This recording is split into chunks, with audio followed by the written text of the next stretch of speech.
So this presentation is on the health impacts of air pollution from a hunter perspective. So I'd like to just flag this presentation, or this article that we published a couple of years ago now, following a forum on air pollution and the hunter. It has some really important authors that collaborated with us to write this.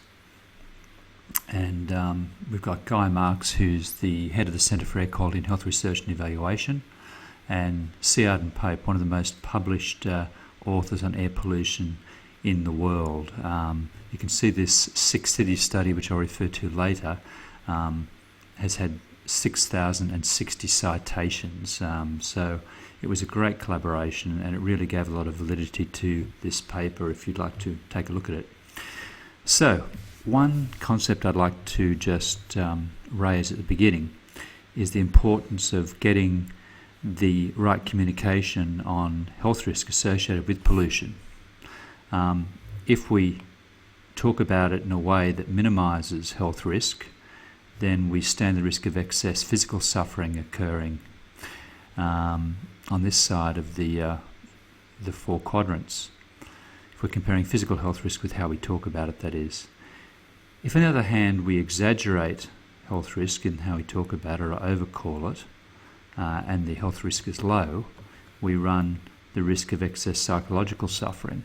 So we need to get this balance right, and we think of these four quadrants about how big the risk is and whether we minimise or exaggerate it. Because in the end, all suffering, I guess, ends up coming through the mind, through the experience of the community. And getting that balance is so important. So today I'm going to talk about the main community concerns in the Hunter Valley, which are particulates. I'm going to talk about what are particulates or particles, how do they impact on health, how to study the impact on health, and the article I just flagged with you is certainly a great resource for that. And a summary, really, a more extensive summary of this presentation. And then a look at how is our air quality in the Hunter Valley, very briefly, because there's lots of other sources of information on this, including the network data, and what kind of health studies should or could be done in Hunter, New England. So if we look at the health effects of particulates, there are many. Here's a list. You have probably all heard of many of these different outcomes from particulate pollution, and you can see there are many impacts. It's not just the lungs, asthma, bronchitis. There is lung cancer, heart impacts, ischemic heart disease and stroke, and premature deaths. And I'll get to this relationship that Pope and others have developed that quantifies the relationship. There's a linear response between particulate level and health impact. It's cumulative, and there's no threshold of safe exposure which you can say we need to keep it below a particular level to ensure safety.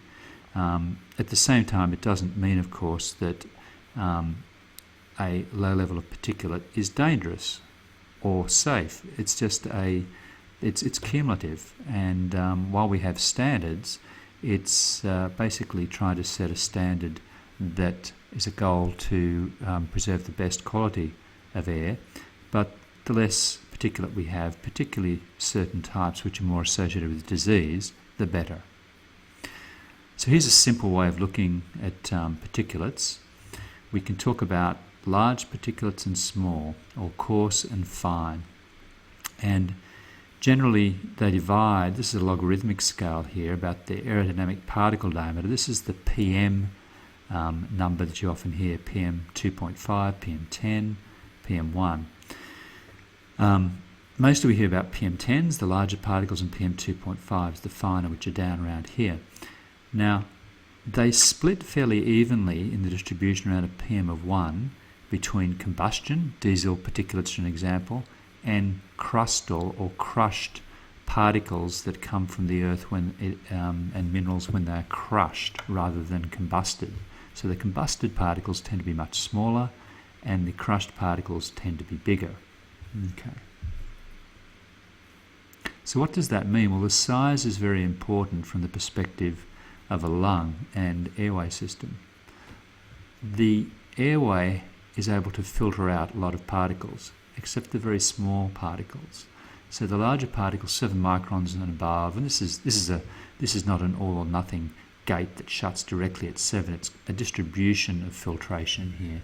So the main point is that as the particles get smaller in size, they get further and further down into the lungs, and they can sit down in the lungs and just cause direct inflammation on the lung mucosa, but they can also, particularly the smaller ones, cross the alveolar membrane, a very thin membrane that separates, there's basically the interface between air in the lung and the very small capillaries, the very small blood vessels that take the oxygen into the lung. Now, this is a histological section, a slice through a lung, and this is the so-called clean lung, and this is the so-called city lung. It could also be called, the miner's lung, although they can look much worse than this, particularly in the older days. Although the black lung has made a reappearance in Queensland, typically we saw the clean lung, which wasn't exposed to a lot of pollution, and the dirty lung, city lung, or a miner's lung, in which there'd be lots of this black gunk. And the old model we used to have, particularly associated with large coarse particles, crushed mineral particles, was that the particles were breathed in, they got in the lung, and they clogged up the airways. They caused collapse of some of the alveolar sacs and small airways, and the lung did not function well. It lost its elasticity, lost its ability to transfer oxygen, causing very nasty lung disease. Now, that was more a mechanical obstruction with some inflammation, focused on the lung. Now, the smaller combustion particles present a slightly different pathophysiology, a slightly different insult to the lung. And the smaller the particle, the more complex they are. Here's a diesel particle, but they can all be quite different. But you have, this carbon core, and then organic carbon compounds laid around the outside. You've got some secondary sulfate and sulfate nitrates here, some metals, and a whole bunch of different toxics. And they don't all look this smooth and perfect, but basically it's a cocktail is the thing to remember. And the cocktail potentially has different health impacts depending on what's in here. And I guess that's the cutting edge of research now, trying to figure out what kind of particulates cause what kind of health impact, because there's some evidence that they vary depending on their source. So it's a mixture, but what is worse for health? Well, in general, we can probably say combustion particles are worse than crustal or crushed mineral particles. Metals from brake materials, in addition to exhaust particles, it's not just the stuff that's coming out of tailpipes and stacks. With regard to transport, brake materials and potentially breakdown products of tyres even. And around the world, as the tailpipe emissions have been going down in some major cities, like Los Angeles, the non-tailpipe emissions are going up. So the other emissions that come from a motor vehicle on the road are going up as the volume increases. We've done a great job of getting tailpipe down, exhaust pipe emissions down, but there are these other emissions which may be as bad or worse. We're not sure yet. Then, of course, there's the issues of wood smoke and coal dust, which are very emotive issues.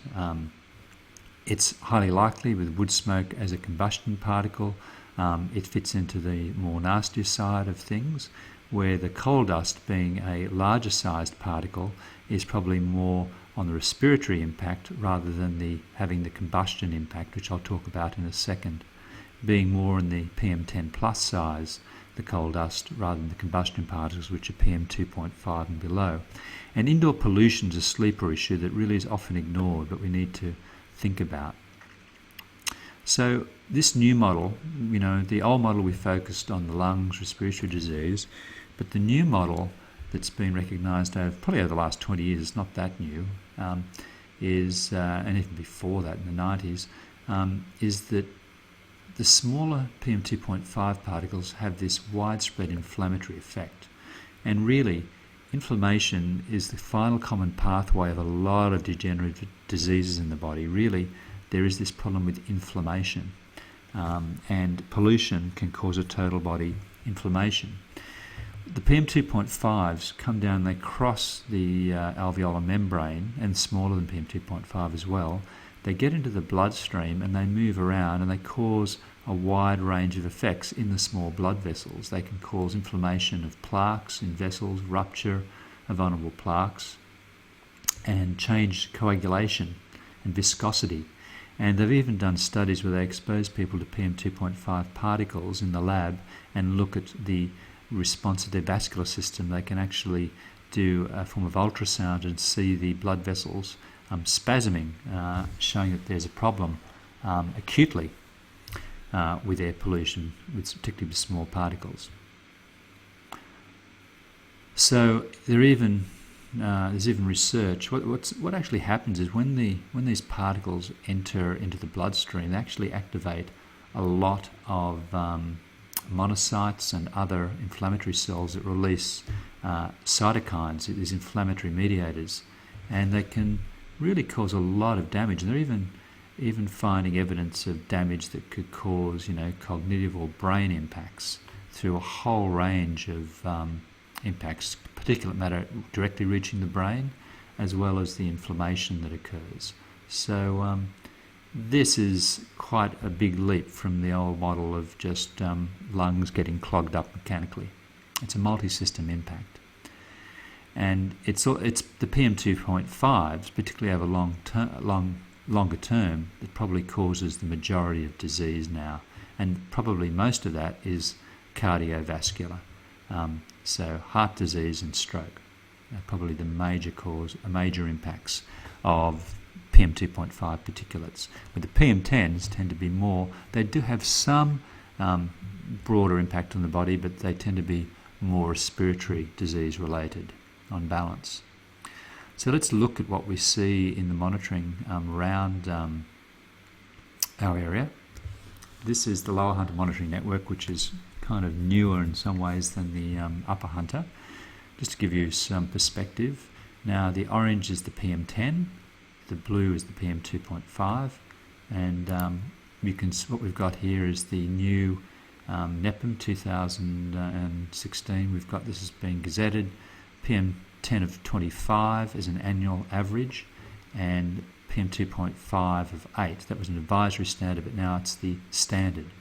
And these are both flagged to move lower over time. Now, this is from, the Upper Hunter Air Quality Monitoring most recent report. You can see we've got a rolling annual average. So this is not really to be compared to the standards as a rolling annual average, but it gives us some good guidance. And the rolling annual, let's say the annual average of particulates is probably the best predictor of long-term health impact. So this is the sort of data we look for when we're trying to look at what health impact there might be. So you can see that Stockton is well above the PM10 of 25, the standard there, and also you can see also for the PM2.5 goal, we've got Carrington just above it, and Wallsend just above it too. So that's the Lower Hunter. Let's move to the Upper Hunter, and again we've got, we'll just bring in the new NEPM standard, and so you can see 25 here. So we've got, according to the rolling annual average, all the monitoring stations below that, and that wasn't always the case. Camberwell was going above 25 in the past. We've got, in terms of the PM10, there's only a few stations that have, PM2.5, we've got Muswellbrook, Singleton and Camberwell, only Muswellbrook over the standard of 8.8. So, and we'll just come back to Muswellbrook here. I'm just going to leave that for a while because you might want to look at that. These are the diagnostic monitors where we're trying to look at sources. Background, Merriwa up the valley. It's supposed to be a monitor that is not hit directly by the fresh winds coming to the valley before it hits the mines. You can see Mirawa is fairly low compared to the others. That's the population centres, where most population in the smaller communities. Yeah. Let's just look at, this is the particle characterisation study from 2012. This is probably the most important finding, I think, for that, and that's this interesting factor of the wood smoke having a huge impact, being a major part of the PM 2.5s in Muswellbrook at that time.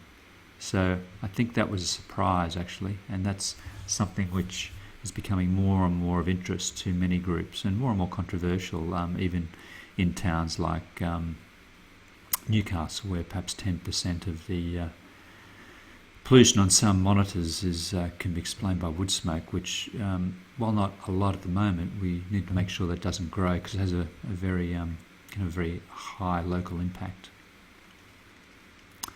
So if we look at stations outside the Hunter, just by comparison again, we've got Wagga Wagga North, Randwick in Sydney, Liverpool and Sydney. You can see they're well below 20, let alone 25. Earlwood, all the stations in Sydney are sliding in under the PM 2.5 goal there. We've got more rural Richmond, Wyong close by. So that gives us a bit of a comparison. But to really get a comparison, I think it's worthwhile looking at international standards. And this is not to say that, that we should really compare to these others, but some people are surprised when they do compare our results to these particular cities. So this is PM10 from around 2009, so some of these may have improved, some of them may have got worse too, but you can see that we're talking PM10s of 80, 100 for some of these mega cities. And remember, our new NEPM is 25 now, NEPM standard. And most of our cities that we're looking at around 20, there's Brisbane, just under 20 in 2009. There's London, up around, well over 20, up getting just over 30. So big problems in many large cities. This is some US cities.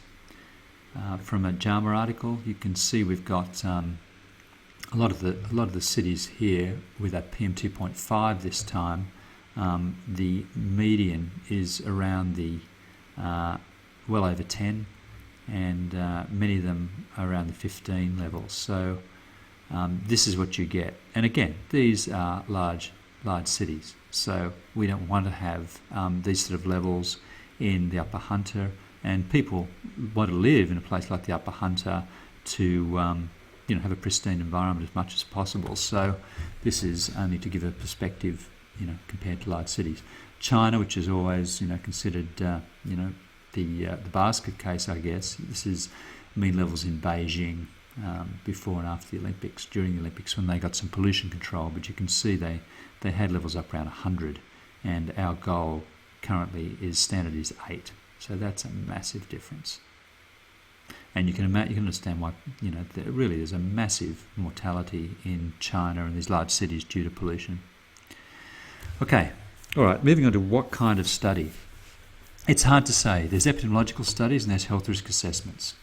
But epi studies are difficult in that they take a long time to do and they can miss small health impacts. And an epi study, I'll show you why it takes so long to do in a minute, but there's a good chance it could miss an important impact. But it does provide locally relevant data. Health risk assessments, on the other hand, can get this concentration response function and use overseas data to get an idea of what concentration of pollution produces what response to predict local health effects. And it assumes a relationship between overseas pollution findings and health impact. But that's an important assumption, and it's probably mostly right. But it does help us to, in a way, throw a protective umbrella over a town or city based on what we think the impact could be. And the studies are not just epi. Everyone's familiar with epidemiology, but toxicology and exposure science are also very important sciences here, and these fit into health risk assessment. So I'm not going to dwell on this, but just to say there have been lots of health studies done in the hunter of an epidemiology nature, and if you look at this, you can find this on the New South Wales Health website. This looked at lots of different outcomes. I won't go into them. I really won't go into this here, but just if you look at this, you'll find all sorts of outcomes like this. This is for asthma hospital separation. The highest levels are in Liverpool Plains. Muswellbrook is there a little higher than average, state average. Singleton's there a little lower. Now, this does not mean, this is why this data, this is hospital separation, meaning discharge from hospital with asthma. This is why epidemiology is hard. It's not great. It's hard to find an answer to what seems a simple question, because there's lots of things you can't control. For example, it can be easier to get into some hospitals with the same disease than others, depending on how busy they are. It doesn't control for smoking rates. Some different hospitals will have a different approach to managing people in hospital versus out of hospital. So all this feeds into this sort of pattern, random pattern that we see here, which probably has no relationship between air pollution and health. Lake Macquarie, low. Had 3 power stations, only 2 now. The patterns here are very hard to tell. And again, I won't go, this is just to show you there are lots of studies that have been done, but we don't think they've been really particularly helpful, and that's why we're pushing more and more that the air monitoring is the key. Rather than trying to wait and follow a population to see if they have disease at a particular air pollution level, a lot of that work has been done. It's probably better now to try and keep the air pollution levels as low. But we can quantify health impact, and a theme that I'd like to explore is that quantification of health impact is a kindness, because sure, you can say that the pollution causes heart disease and cancer, and it does, but we need to get an idea of how much of an impact there is. So there's a way of quantifying this, and that's called the concentration response function. So let me just go through. How do they figure this out? Well, here is the classic study, annual particulates and mortality in 6 cities. And this is based on PM2.5 measured in 6 cities over many, many years with many hundreds of thousands of people in these cities. So this is the sort of population you need to get this data. And what they showed was that this is one city, another city, another city. This city here with the highest annual pollution level had the highest relative risk of death during the study. This city here with the lowest level of pollution had the lowest rate of death, or the baseline rate of risk of death. So the slope of this curve gives you an idea of how much increase of death there is per PM2.5 increase. This gives us the concentration response function. And this is a classic example that's used. They say that for every 10 microgram per cubic metre increase in PM2.5, the relative risk of mortality was 1.06, or 6% more. And if you just go back, so that's for 10 microgram increase in PM2.5, we get about a 6% increase in mortality. Now if I just whip back up to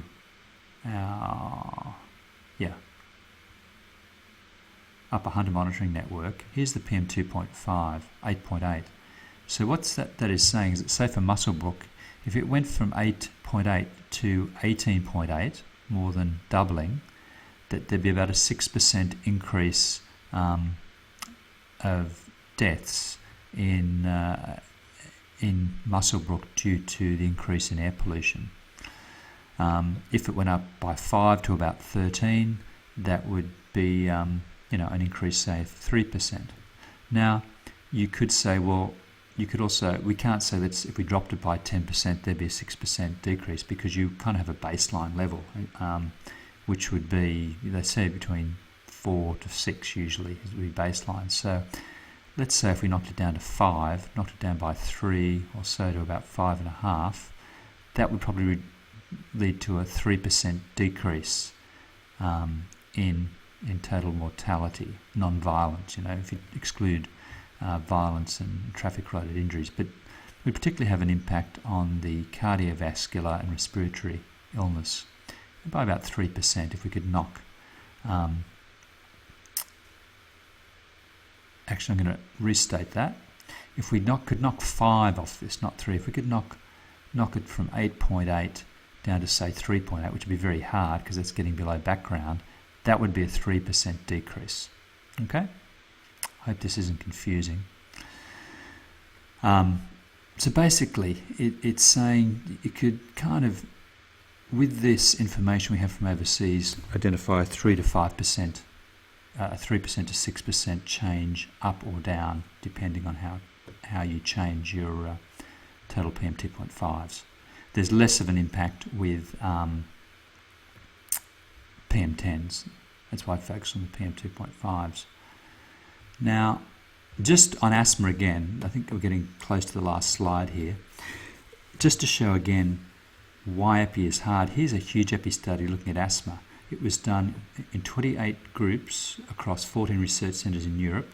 They followed children for 2 months, 2,000 of them with asthma, so children at risk of getting air pollution-related disease. They did daily peak flows on these children to measure their airflow and symptom diaries for cough and wheeze. They had daily PM10, SO2, and O2 measured, and look at the PM10 levels.